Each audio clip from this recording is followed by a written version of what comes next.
आज आमर हूँ मटन तरकारी है कि जोटा कहते आम खासी तरकारी आम नहीं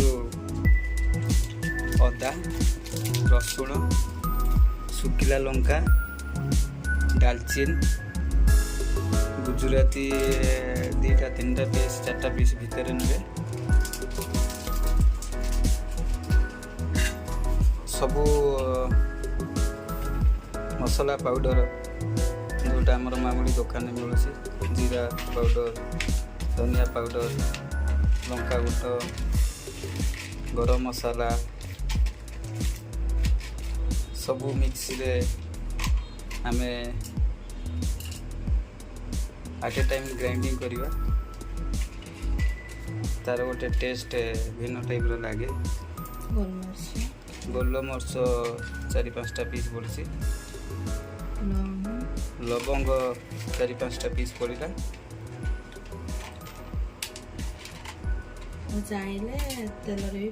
चाहले भी तुम तेल रे गोटा मसला आमर मामूली जमी करा जाए से गुड़ा कर पकई कर लवंग डालचीनी गुजराती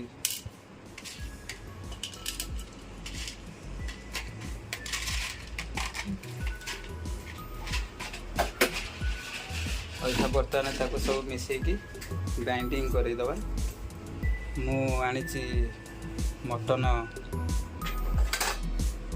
आज आम 1.5 किलो मटन बनइबू प्रथम आम भल भाव धोई देचु मटन टाक हलदी लंका गुंड लुण सोरष तेल प्रथम मिक्स कर रखिदेवे से गोटे अलग टेस्ट भी लगे खावाई भल लगे आ मटन स्मेलटा भी भल भाव आसो बर्तमान तुम प्रथम सेमती करी 10-15 मिनट घोड़े रखिदेवे बर्तमान आमर गैस स्टार्ट हो जाइए आज कारण मटन है आम मैडम बर्थडे से लगे आज मटन बनाई तो आम भाविलु गोटे भिडियो गोटे बनईदा देखो तो आप सब आइस बनइले सोरिष तेल सब यूज करेंगे और भल सोरिष तेल ही यूज करेंगे देखिए सोरिष तेल ही जिनसर आइस जिनसर भल टेस्ट आसे आउ स्मॉल साइज रे आमे सब काटि देचु पियाज जति परिमाण रे 1.5 किलो मटन आमे मिनिमम 250 ग्राम पाखापाखि 200-250 ग्राम पाखापाखि पियाज कटाई बर्तमान तेल गरम है एतिकी आमर इच्छा बर्तमान आप चाहिए ही पकई पारे ना से स्किप भी करेंगे कहीं मसला अलरेडी आम पकईचु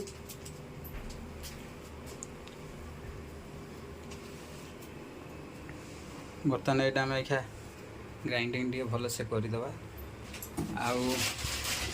आलू आम नहीं आमर आप जानते ओडिया आलू टे पकईकी तरकारी फरकारी मसला हो मटन हो जहाँ भी हो टे आलू टे समस्त फेवरेट थाए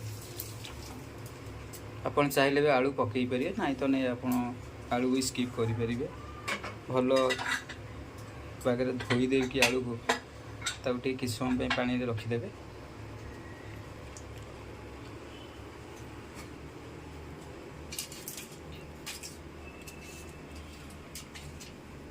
बर्तमान तेल गरम हो डालचीनी बढ़ी जाइए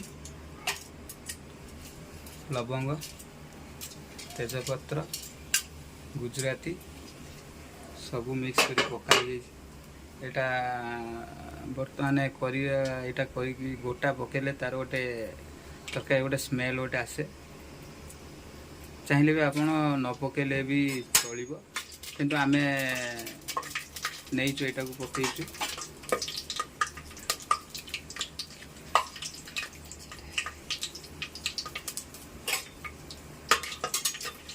ଟିକେ ନାଲିଆ ପଡ଼ିଗଲା ପରେ ପିଆଜ ପକାଇବେ। ଟିକେ ଗୋल्डन कलर आसीगला ପରେ ଆପଣ ପିଆଜଟାକୁ ପକାଇବେ ଭଲ ଭାବରେ।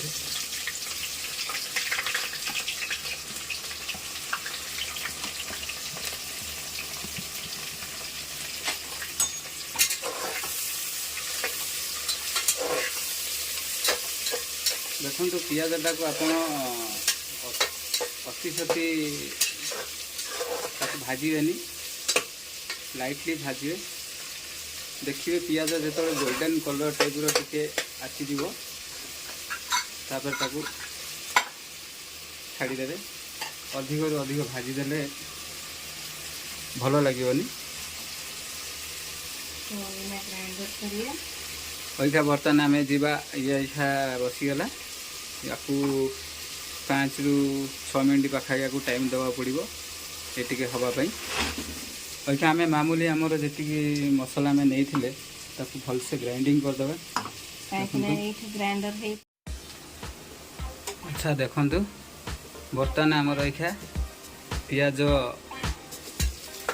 कंडीशन को पलि आसला।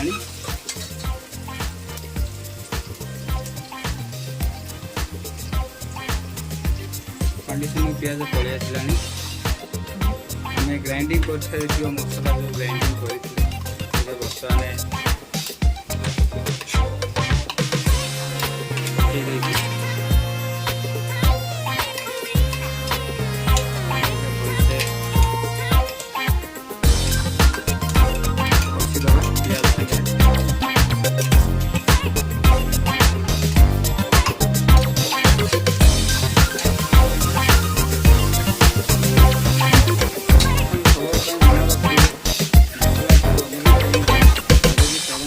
दरकार गैस टाक स्लिम रे रखिकी आप मसला टाक कषिबे। बस बर्तमान ये आम टमाटर कटा सरी।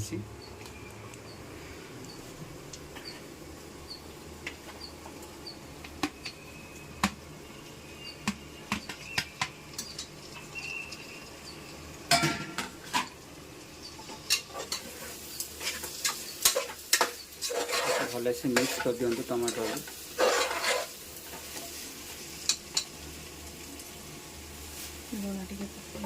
बस अपन स्वाद अनुसार बर्तमान लुण पका जीव। प्रथम आम मटन अल्प किसी पकई मिक्स करथिले। तो बर्तमान आपण केते परिमाण लुण आवश्यकता से अनुसार आपण स्वाद अनुसार पकेबे। बर्तमान टाइम हो जाए मसलार देखा मसलार कंडीशन केमती है। बस मसला भल भाव हो जाए आलू को मिक्स करदे एट ए टाइम सब मिक्स करवा।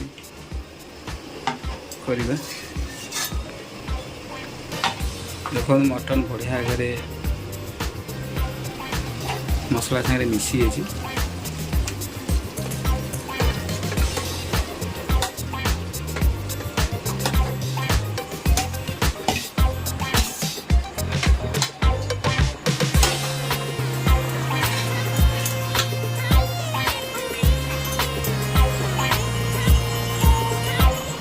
बर्तमान मटन पकई अभी तक आम मिक्स करें।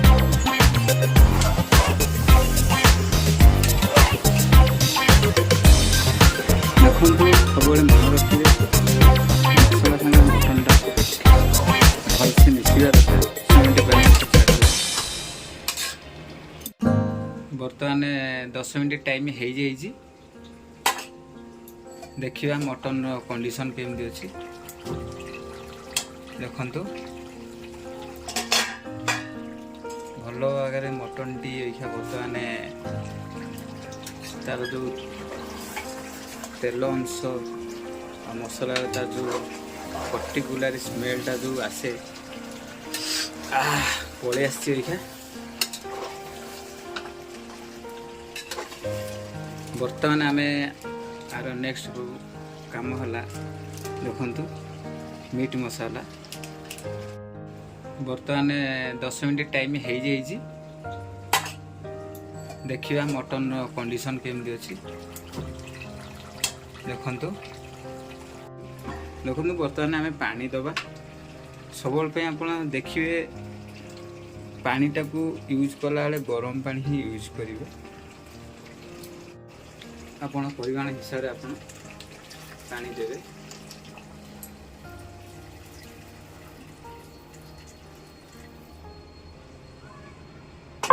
एबे 3टी सीटी मारी देछि देखिबा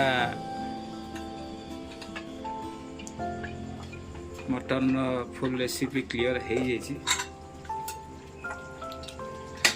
वाह देखते केते बढ़िया आगे मटन टी सीझी जाइए